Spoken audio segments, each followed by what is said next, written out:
ಕಾಡು ಪ್ರಾಣಿಗಳ ರಕ್ಷಣೆಗೆ ಅಂತೇಳಿ ನೇಮಿಸಿರುವಂಥ ಕಾಡು ಮಂತ್ರಿ ಇವತ್ತು ಕಾಡನ್ನು ಬಿಟ್ಟು ಕಾಸನ್ನು ಕಾಪಾಡಿದ್ದಾರೆ. ಬಂಡವಾಳಶಾಹಿಗಳ ಬೆಂಬಲಕ್ಕೆ ನಿಂತಿದ್ದಾರೆ.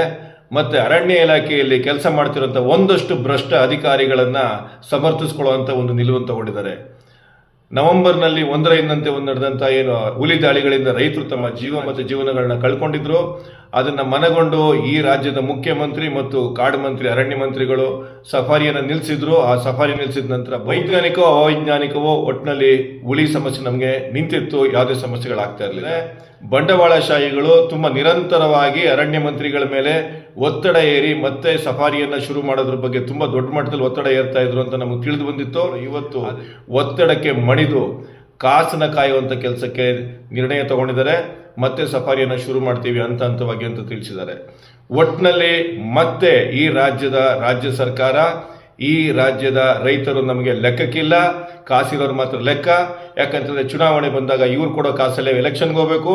ಆ್ಯಂಡ್ ಅದಕ್ಕಿಂತ ದೊಡ್ಡ ಮಟ್ಟದಲ್ಲಿ ಇವತ್ತು ನಮಗೆ ನಾವೇನಕ್ಕೆ ಬೇಕೋಬೇಕು ಅಂತ ಹೇಳಿದ್ರೆ, ಎಲೆಕ್ಷನ್ ಸಮಯದಲ್ಲಿ ನಮ್ಮ ಜಾತಿಯವನು ನಮ್ಮ ಪಕ್ಷದವನು ಅಂತ ಅವ್ರ ಹೆಸರು ಎಂಜಲ್ ಕಾಸು ತಗೊಂಡು ನಾವೇನು ಓಟ್ ಹಾಕ್ತೀವಲ್ಲ, ಫಸ್ಟ್ ನಮಗೆ ನಾವು ಹೊಡ್ಕೋಬೇಕು. ನಿಮ್ಮೆಲ್ಲರಿಗೂ ಏನು ಅರ್ಥ ಆಗಬೇಕು ಅಂತ ಹೇಳಿದ್ರೆ, ನಿಮ್ಮ ಜೀವ ಈ ರಾಜಕೀಯ ಪಕ್ಷಗಳಿಗೆ ಲೆಕ್ಕ ಇಲ್ಲ. ಅವ್ರಿಗೆ ನಿಮ್ಮ ಜೀವನ 500 ರೂಪಾಯಿ 1000 ರೂಪಾಯಿ ಮಾತ್ರ. ಅವ್ರಿಗೆ ಎಲೆಕ್ಷನ್ಗೆ ಏನು ದುಡ್ಡು ಕೊಡ್ತಾರೆ, ಕೊಡುವಂಥ ಬಂಡವಾಳಶಾಹಿಗಳ ಲಾಭ ಮಾತ್ರ ಮುಖ್ಯ. ಇದನ್ನು ಮತ್ತೊಮ್ಮೆ ನಿರೂಪಿಸಿದ್ದಾರೆ.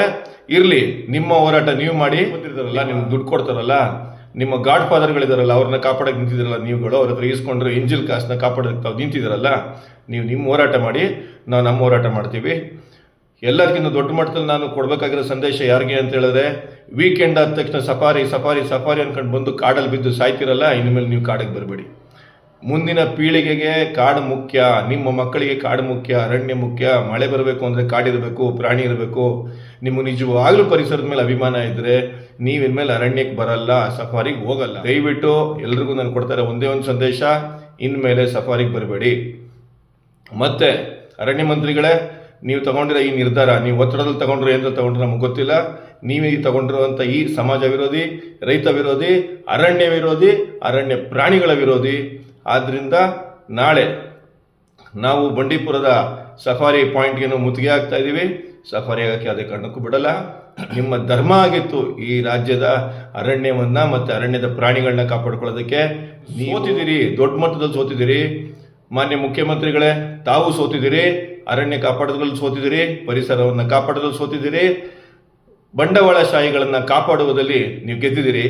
ಇನ್ಮೇಲೆ ಈ ಹೋರಾಟ ಏನಂತ ಹೇಳಿದ್ರೆ, ಹಣಬಲವೋ ಜನಬಲವೋ ರೈತ ಬಲವೋ ಅನ್ನೋದು ಕಡೆ ತಿರ್ಕೊಳ್ಳುತ್ತೆ.